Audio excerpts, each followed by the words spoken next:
C'est une conférence de presse improvisée qui vise à pallier à l'absence de la marche qu'on avait projetée et pour laquelle nous vous avions convié ce matin. Nous sommes des républicains. C'est le collectif pour la défense de la République qui a eu à marcher le 27 novembre et suite à l'évolution de la situation de Kidal, qui pour nous n'était qu'une situation créée de fait par la communauté internationale et particulièrement la France, et qui entendait utiliser le MNLA comme moyen de pression sur l'État du Mali afin d'obtenir des décisions lui permettant de pouvoir à long terme jouir des richesses énergétiques que regorgent les sols du Nord. Et parce que cela s'inscrit dans une politique à long terme de l'État de France de pouvoir pérenniser au moins un semblant de base économique lui permettant de pouvoir maintenir un cap de compétitivité dans la nation, dans le concert des nations. Et donc c'est pourquoi la rébellion du Nord, elle n'est pas une rébellion consécutive à une situation, une crise sociale et économique. Et donc les revendications sociales et économiques du MNLA ne sont que des pipeaux, ne sont que des arguments pour berner les citoyens occidentaux afin de leur amener à comprendre et à accepter que leurs impôts, leurs contributions puissent être utilisées par l'État de France et par des lobbies militaires affairistes français sur le sol du Mali et sous prétendu officiellement d'œuvrer en vertu des principes de la fondation de l'État de France qui est un État des droits de l'homme et qui est un État attaché à des valeurs de démocratie et de bonne gouvernance universelle.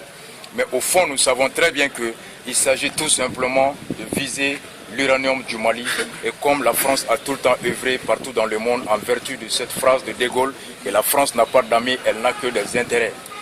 Donc on est ressorti en décembre encore, voyant que sur le plan national, un cas appel avait été entendu par nos gouvernants et à travers la phrase d'Ibeka qu'ils ne négocieraient pas avec les groupes armés tant qu'ils demeurent en possession des armes.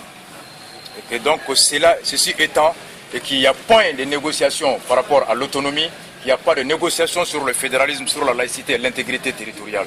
Ces 4 points non négociables exprimés publiquement par le président a acquis l'assentement de la majorité des Maliens qui se sont vus dans le discours du président et qui pour une fois a vu un président agir conformément à la volonté du pays, de la population, contrairement à ses prédécesseurs ATT et Ibeka, et qui est Alpha et ATT qui en faisaient à leur tête. Donc nous nous sommes dit qu'il y a du retour le respect de l'état des droits, de la bonne gouvernance qui consiste à ne choisir, qui consiste à retourner ou bien à reconnaître que le pouvoir ou le droit qu'au seul peuple. Et donc, des mois passants, nous avons vu que contrairement à la communauté internationale qui est demeurée fidèle à sa position de ne pas quitter sur l'autonomie, de ne pas lâcher du lest ses revendications, ses prétentions, l'État du Mali est sur une pente à la limite descendante et fléchissante au détriment du Mali et au profit de la communauté internationale de la France et du MNLA. On a entrepris en tant que républicains, respectueux des règles qui régissent la vie des institutions et des hommes en République du Mali, on a introduit une demande d'autorisation de marche auprès de la mairie et du ressort de l'endroit où nous allons marcher, qui est la mairie de la commune 3. Voici l'accusé de réception déposé depuis le 30 avril. Depuis le 30 avril, on a déposé, voici le cachet de la mairie. Et puis, semaine passée, on l'a déposé. Le premier, c'était chômé. Le vendredi, ils avaient le temps de travailler. Sariako, la loi dit que si tu veux marcher, tu dois faire la demande au moins 3 jours avant. Donc 3 jours juridiquement, c'est les jours francs, les jours ouvrables. Et les jours ouvrables étaient vendredi, lundi et mardi. On est passé le mercredi pour savoir la réponse qu'ils ont voulu bien réserver. Ils ont voulu bien réserver à notre requête.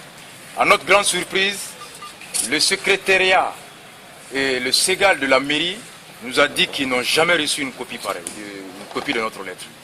J'ai ressorti la décharge. Quand ils ont vu la décharge, ils ont dit que c'est bien arrivé à notre niveau. Monsieur Batili, tu nous excuses, on te promet demain matin de trouver la trace de la lettre et de te donner une suite. Et ce demain, c'était hier. Je leur ai rappelé à 10 h, ils m'ont dit que le maire n'est pas encore là. de le rappeler en début d'après-midi. À 14h30, je leur ai appelé, ils m'ont dit qu'ils ont finalement trouvé la lettre et que le maire avait instruit depuis le lundi de nous approcher pour nous proposer de reporter au samedi. Mais Koulouma Letri, que la lettre est restée sur la table du maire, qui a ordonné mais qui n'est jamais quitté de son bureau, que la secrétaire non plus n'a pas fait suivre la lettre, n'a pas mis la lettre dans la procédure, dans le circuit, et que donc c'est pourquoi Ouloumasro. Je dis, mais qu'est-ce que vous me dites ici? Oui, je dois entendre quoi par là? Il me dit, non, donnez-nous quelque temps. 20 minutes après, vers 15h, je les ai rappelés au Coco, ils n'ont pas encore eu le maire. Je dis, est-ce que cela sous-entend que c'est repoussé ou pas? Parce que le principe de la marche est acquise. Mais il propose tout simplement de le reporter au lendemain. Tâchez de le contacter et de lui dire que matériellement, nous ne sommes pas en mesure aujourd'hui de le reporter parce que nous sommes à la veille.